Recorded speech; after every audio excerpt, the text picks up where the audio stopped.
ànd exactement ak li nga xam ne que moo di la presse mais li si gën a attiré suñu attention mooy Barthélémy Diaz mu daal di yëkkati ay kaddu que ni saa ci kenn du ko dénk li nga xam ne que moo di Dakar exactement naka daal di analyser ce retour bu ki nga xam ne que moo di Barthélémy Diaz ak li nga xam ne que moo di sa déclaration concrètement. waaw mais c'est de bonne guerre c'est de la politique c'est-à-dire xam nga wolof Njaay nee na ku sëlam sa wujju du set parce que man dans mon analyse je te disais que Barthélémy Diaz il a fui le combat de Dakar parce qu'il n'est pas investi sur la liste de Dakar il est investi sur la nationale dafa cotiser Bougane ñëw cotiser Anta Babacar Ngom ñëw li mu am mu cotiser Pape Djibril Fall tamit li mu am mu ñëw cotiser comprenez donc ce n'est pas celle de Bougane donc c'est une coalition vous comprenez une coalition même de coalition qui se retrouve maintenant depuis élection on n'avait pas entendu Barth donc aujourd'hui c'est l'occasion pour moi de montrer son ancrage dans l'opposition et de venir attaquer donc là bu waxee loolu c'est des supputations ça veut dire que fan yële Abbas Fall moo génnoon attaqué moom mu ñëw mu riposter donc naturellement ça entre dans la chose politique donc da nga jàpp ni provocation dafa tontu provocation concrètement. non xam nga en politique c'est comme un ring de boxe quand tu donnes un coup tu vas aussi recevoir des coups c'est ça donc Barth il donne des coups politiques parce que joxoon nañ ko coup politique moom aussi. alors wax na ko que ni les erreurs se payent cash en politique exactement est-ce que lii tamit du gàllankoor un peu la représentativité bi nga xam ni itam Pastef war na ko am ci département bu Dakar. oui mais tu as dit les erreurs se payent cash. ok mais parce que Barth a payé des erreurs de ses choix stratégiques. et tey erreurs yooyu tey si Barth n'avait pas commis d'erreur d'appréciation sur le plan politique aujourd'hui Barth serait au cœur de la gestion. Barth a mené des combats il a été avec Sonko porté nañu ay combats ensemble mais erreur bi mu posé mooy erreur d'appréciation parce que moom jàppoon ni ñoom Sonko mënuñu réussir wala Sonko du génn kaso wala Sonko du mën a gagner élection donc Barth su xamoon ni ñoom Sonko ñii ñoom ñooy gagner du def erreur ba mu defoon li waa ji wax boo ñu defoon li ñu defoon du ñu def ni ñu defoon donc quand Barth quand il te dit les erreurs se paient cash il a payé cash son erreur politique aujourd'hui nag il a choisi sa voie il faut lui accepter aussi que il a sa voie politique maintenant tey le vrai débat Barth est maire de Dakar moi j'avais dit si Barth est devenu maire de Dakar waxuma ko pour dara c'est grâce à Sonko nga jàpp. Sonko moo tax mu nekk maire de Dakar nee na mooy borom Dakar show. oui mais non entre nous Barth am na lu mu am ci mbooloo kenn du ko weddi Khalifa am na lu mu am ci mbooloo mais jàmbaar xoolal résultat élection locale en termes de résultat musul am écart boobu musul am c'était Ousmane Sonko le moteur de l'opposition et d'ailleurs Soham Wardini lañ proposé woon candidat Barth Sonko moo wañ seen loxo ne leen Barth la dafa demandé à Bara Gaye PDS tànnuñu ko dàq ko PDS mu dem PUR yëmbal Amadou Hott nekk fa yore ay milliards ñu woo Sonko pour Sonko yëkkati loxo Bara Gaye gagné da nga xamoon yow Abbas Fall da nga ko xamoon. Abbas Fall Dakar waaw xamoon naa ko kay. non kat moo tax ñu nga dégg Abbas Fall. waaw parce que bokk na li tax ñu gën ko Ousmane Sonko la. mais mun a jiyee Padoa kat moo tax mu nekk maire Ousmane Sonko la maire Kër Massar bi capitaine ku tax mu nekk maire Ousmane Sonko la. nit da nga koy nangul li ko yàlla may léegi nag comme àndatu leen dinañ xam kan moo am légitimité politique kan moo yore appareil politique maintenant Barth n'est pas sur donc le combat final se fera au soir du 17.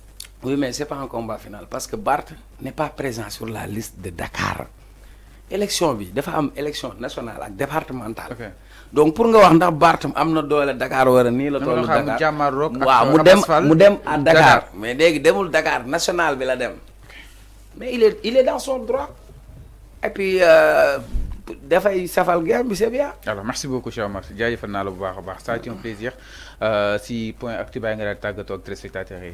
maa ngi tàggoo ak ñëpp di wax ni que comme d'habitude on essaie de donner notre point de vue sur la marche du pays et moi je suis un amoureux de la démocratie et aujourd'hui tey événement bi am c'est exceptionnel ça montre l'exceptionnalité même de Ousmane Sonko sur son parcours parce que quoi qu'on puisse dire sur la scène politique sénégalaise pour la première fois au-delà des cotisations dans les partis au-delà de financement participatif souvent c'était des concerts qui étaient payants mais aujourd'hui on assiste à un meeting payant c'est-à-dire kaay ngeen déglu ma waaye pour ngeen déglu ma da ngeen di fay. Alors, c'est loolu c'est Ousmane Sonko moom moo ko am quoi donc voilà et puis ce qui s'est passé avec Bougane pour man ça aurait dû ne pas se passer ainsi voilà. Merci beaucoup. am na Merci. des situations xam il faut les gérer. jërëjëf merci beaucoup di ziar ñëpp voilà. alors ça a été un plaisir yow itam di la ziar bu baax a baax a baax mbokk ci spectateurs yi li ma nekkoon tey seen émission le point de l'actu vous l'aurez compris en peut-être de manière fast-track xam ni sànq ñi nga fa ak li nga xam ne que moo di Diamniadio doon assister li nga xam ne que moo di Ousmane Sonko li nga xam ne itam propose na ko Sénégalais on se retrouve très très prochainement et je vous souhaite de passer un très bon week-end à tous et à tous à lundi inchallah.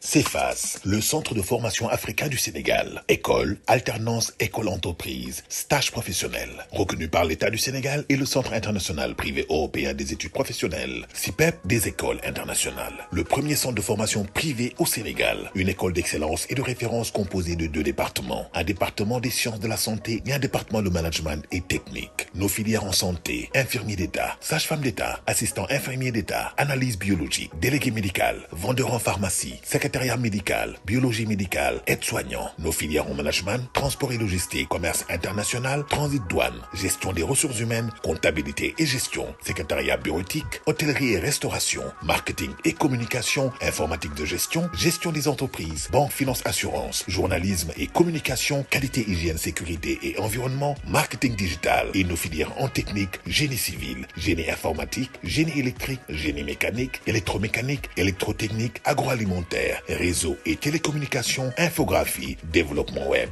Nous proposons aussi des diplômes internationaux sur la base d'un partenariat qui nous lie avec de grandes écoles marocaines et canadiennes. Nos diplômes, certificats professionnels de spécialisation CPS, brevet de technicien BT, brevet de technicien supérieur BTS, bachelor professionnel, licence professionnelle, master professionnel. Nous garantissons à 100% un stage à nos étudiants car nous sommes en partenariat avec de grandes entreprises, les plus grands hôpitaux, districts et postes de santé du Sénégal. Nos formations se font en 3 étapes, la théorie, la pratique et le stage garanti à 100%. Nous avons l'une des meilleures salles de TP au Sénégal. Nous avons aussi une bibliothèque physique et numérique, des salles de TP pour chaque département, des projets, un étudiant, un ordinateur, un étudiant, un permis de conduire, un centre de langue gratuit et la connexion Wi-Fi gratuite. Nous sommes la première école qui a son propre centre d'application, situation, hôpital et poste de santé au Sénégal. Vous pouvez sortir avec un diplôme international. Nous sommes reconnus par l'Autorité nationale d'assurance qualité de l'enseignement supérieur, de la recherche et de l'innovation, ANAQ-Sup. Nous sommes au Sénégal, à Dakar, à la cité Cœur d'Amel, avant le rond-point 26, départ César-Séné. Téléphone 33 833 54 44 77 868 57 27 ou 78 525 59 75. Notre site internet www.cefas-sénégal.com.